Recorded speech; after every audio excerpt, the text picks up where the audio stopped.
Bueno, nosotros somos Lautaro Moyano y Facundo Roldán, en la cual estamos grabando este video para el trabajo práctico de problemáticas socioantropológicas de la educación, en la cual el trabajo consistía de dos consignas. La primera, deberíamos elegir un texto en el cual debíamos explicar lo que entendíamos y lo que no entendíamos. Nosotros elegimos el texto de Crotz, que habla sobre las 5 ideas falsas sobre la cultura. Bueno, en este texto se basa en la cultura, en la cual dice que es el elemento que distinga a la especie humana de todas las especies. Lo que quiere decir que la cultura es tan antigua como como la especie humana.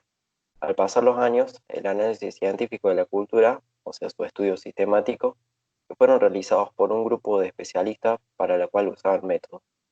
En el desarrollo de este texto podemos ver 5 ideas falsas de la cultura que se hablan en común en la sociedad.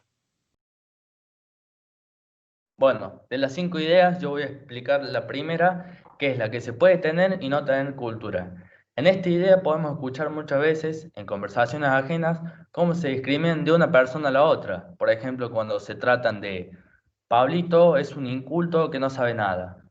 Y otras oraciones así podemos escuchar.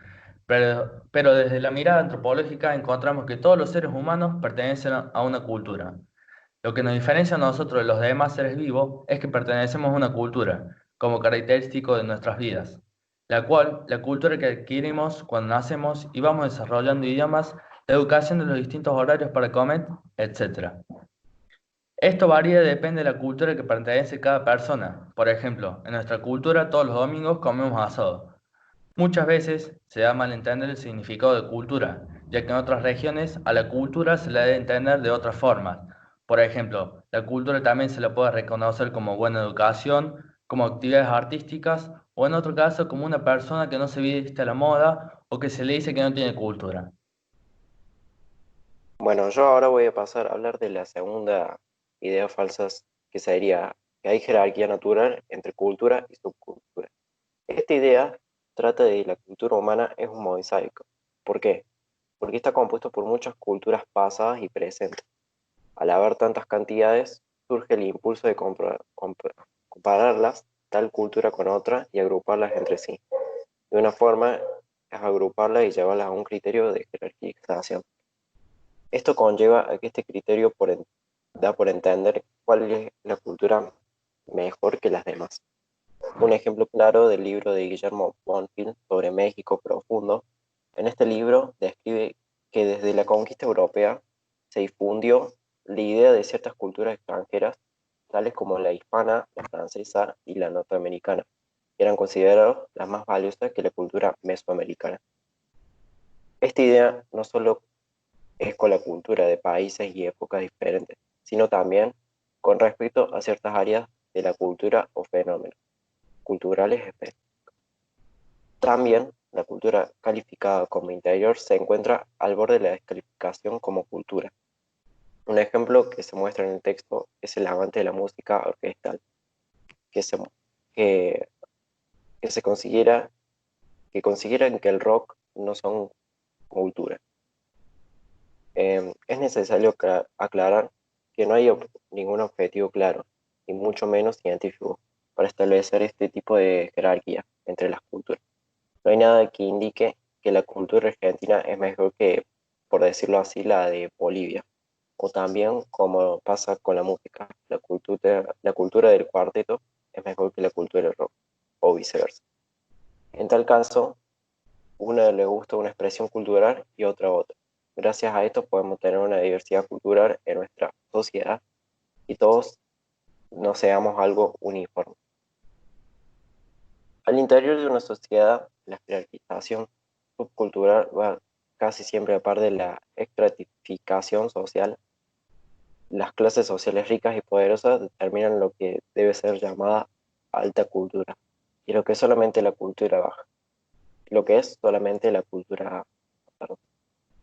La primera suele ser vista como cultura propiamente dicha, mientras que la segunda casi no merece el nombre de cultura. Pero esta clasificación solo refleja determinada distribución de poder en una sociedad. Bueno, ahora vamos a pasar a la tercera idea falsa, que serían que hay puras y mezcladas. En esta se ve reflejado sobre la conmemoración de la llegada de los europeos a América, en la cual fortaleció una idea falsa sobre la existencia de culturas puras. Esta idea fue utilizada durante toda la colonia como pauta para la organización de la sociedad. Como consecuencia de esto, se afianció la concepción de mestizaje biológico y además tomaban como la cultura como algo negativo y peligroso. Se consideraba a los de piel blanca, los apellidos españoles y precedentes peninsulares superiores a los demás. Es curioso ver cómo se puede mantener una idea así, cuando todo el mundo sabe que es falsa. Cualquier niño español aprende en la escuela una historia de las primeras poblaciones de la península ibérica, de acuerdo con la cual se da cuenta que es una historia siglo tras siglo. Una historia de mezclas biológicas y culturales de todo tipo. Por otra parte, es sabido que la influencia cultural proveniente de un mismo origen puede adoptar formas muy diversas. Por ejemplo, como la herencia española, se diferencian bastante de los Altos Jaliscos, la costa veracruzana y además el territorio conquistado por España. Los que traten de reflexionar sobre culturas o tratan de transmitirla a otra generación están en tentación de presentarla como algo que integre todo.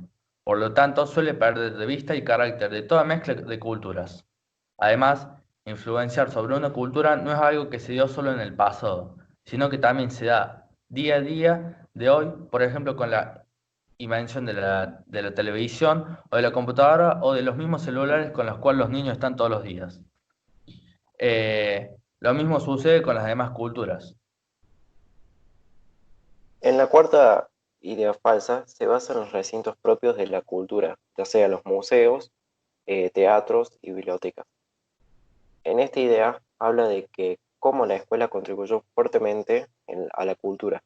Además muestra a la cultura como algo muy especial, algo que no se debe acercar con respeto y como algo, como un patrimonio nuestro creado por gente admirable en épocas pasadas. En este texto muestra o pone de ejemplo los museos, galerías de arte, típicos teatros donde se ven obras dramáticas de diferentes épocas y lugares, bibliotecas en las cuales conservan libros y hablan sobre diferentes culturas, etc.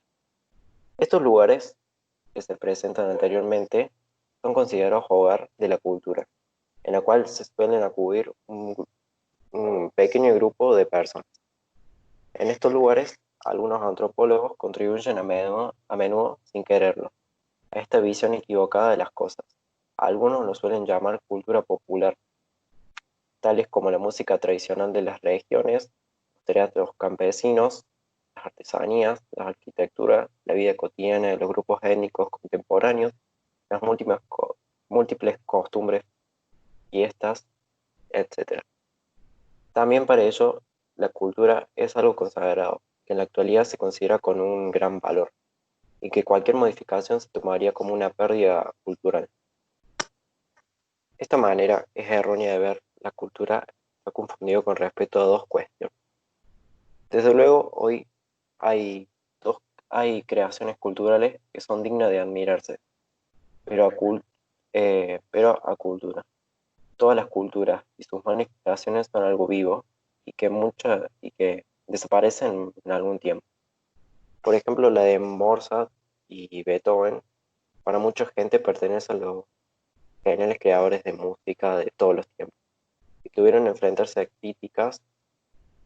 eh, críticas por no respetar la tradición que había en ese entonces, y que además de su importancia, los museos, los teatros y las bibliotecas son algunos de los muchos hogares de la cultura. Es cierto que en Yucatán necesitan muchos museos y teatros y bibliotecas, pero con el periodismo, los medios de comunicación, internet, se reproduce constantemente la cultura todos los días. Lo que quiere decir esto es que la vida cultural es amplia y que en los recintos anteriormente mencionados pueden ser conservados. Finalizando, llegamos a la última idea, la 5, la cual habla de la existencia de la cultura depende del Estado. Como bien podemos leer en el título, dice que las culturas dependen de los estados. ¿Por qué? Porque podemos dar el ejemplo de México, en el cual dice que hay instituciones que no dependen de los creadores, sino de los gobiernos. Los instintos estatales de la cultura, de la educación escolar básica y superior, el Consejo Nacional para las Culturas y los Artes, los museos, las escuelas de bellas artes, etc. Los estados siempre han tenido interés en intervenir en la creación cultural y la conservación del patrimonio cultural, porque de esta manera controlan y a veces incluso crean un importante factor de la cohesión social. La cultura humana no es una, sino que constituye un compuesto de culturas diferentes. Pero aunque los estados y sus instituciones suelen traer, al igual que los museos, los teatros, las bibliotecas, el ámbito de la creación y la reproducción cultural, es mucho más amplio que el ámbito de las instituciones estatales. Ahora pasaremos a la actividad 2, la cual son una serie de preguntas que responderemos a continuación. ¿Podemos seguir, Lauti? Bueno, la primera pregunta eh, sería, ¿qué entiendo por la antropología? ¿Qué sentido tiene la cultura para los individuos y la sociedad? Bueno, desde nuestro punto de vista, la antropología es una rama de la ciencia social que su objetivo del estudio es el hombre, sus características y su cultura.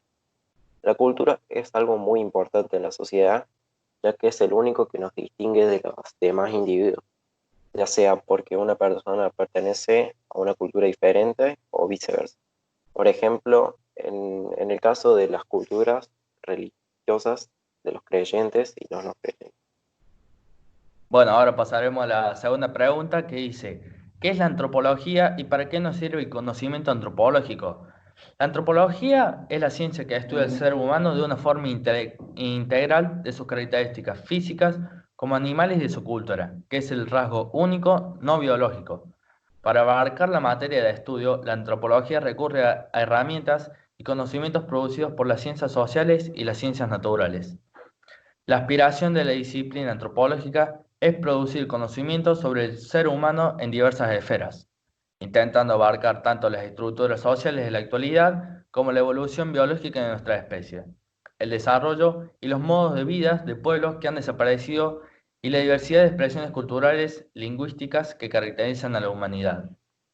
El conocimiento antropológico nos sirve para muchas cosas.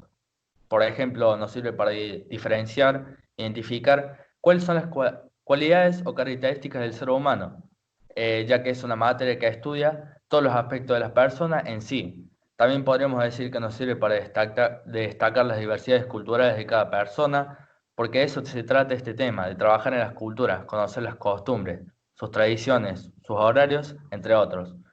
Prácticamente es una simetría que trabaja mucho en la sociedad en todos sus aspectos, pero por sobre todas las cosas, fija mucho su atención en la evolución del hombre. Bueno, ahora voy a pasar a la siguiente pregunta, que es, ¿qué es la cultura para mí y de qué modo puedo enriquecer a la cultura de mis estudiantes como profesor de educación? Bueno, nosotros pusimos que la cultura es, como ya dijimos antes, el elemento que nos distingue de todas las demás especies, teniendo en cuenta que son conocimientos, ideas, tradiciones y costumbres que caracterizan a una clase social, a un pueblo y a diferentes tipos de sociedades. Para hacerlo importante, en mis clases de educación física planificaría una clase donde explicaría el origen de cada deporte, ya que todas las actividades físicas pertenecen a diferentes culturas. Por ejemplo, el del fútbol, que pertenece a una cultura de Inglaterra. ¿Por qué haría esto? Porque la mayoría de los estudiantes, por digo la mayoría, porque no todas las personas les gusta los deportes, pero sí les interesa aprender, conocer e involucrarse más en el tema. Y cuando una clase se habla de un tema importante o sobre algo que les interesa a la clase, le presenta mucha atención. Y nosotros le decimos por experiencia, porque nosotros ya vivimos eso. Bueno, la última pregunta que dice, ¿para qué sirve para mí la escuela y qué tengo para ofrecer como profesor de educación física para los o las niñas en la escuela? Desde nuestro punto de vista, analizando la respuesta a esta pregunta, la función primordial de la escuela es la educativa, ya que todo ser humano debe poseer unos valores positivos y reconocidos socialmente. A esta función está unida la de formar individuos que sepan vivir en una sociedad, adquiriendo unas normas y un rol determinado.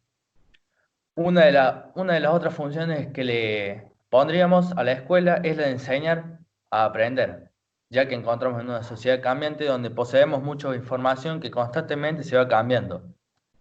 Luego podríamos agregar también que tiene una función asistencial, ya que muchos padres requieren del colegio cuando se van a trabajar y no tienen con quién dejar a sus hijos. Y por último, la escuela es en donde aprendemos a desarrollar el habla. ¿Por qué? Porque ahí es cuando perdemos la timidez, la vergüenza, el miedo. En este lugar es en donde nos desarrollamos como personas de una sociedad o cultura. Nosotros, en lugar del profesor de educación física, ofreceríamos o contaríamos nuestras experiencias en las cuales ya vivimos. Les diríamos qué tan importante es la escuela, qué tan importante es la educación, qué tan importante es el respeto, porque cuando somos chicos no pensamos en lo que debemos formarnos de grandes. Solo nos importa nuestra familia, nuestros juguetes, nuestras mascotas, jugar a los videojuegos, etc. No pensamos en el futuro nuestro, y eso es algo muy importante para nuestras vidas. Eso es lo que nos lleva a formarnos como personas. Bueno, acá vamos finalizando el trabajo práctico. ¿Qué te pareció a vos, Lauti? Y yo, gracias a este trabajo práctico, pude conocer más sobre la cultura porque, o sea, con esto ya pude saber más sobre la antropología porque no tenía ni idea. Y bueno, eh, ¿vos qué tal? Además, podríamos decir que nos va a servir para un futuro, ya que nos propuso de unas ideas para una clase de enseñanza, ¿no? Claro, Bueno, espero que le haya gustado, profe, y esperamos su respuesta. un saludo.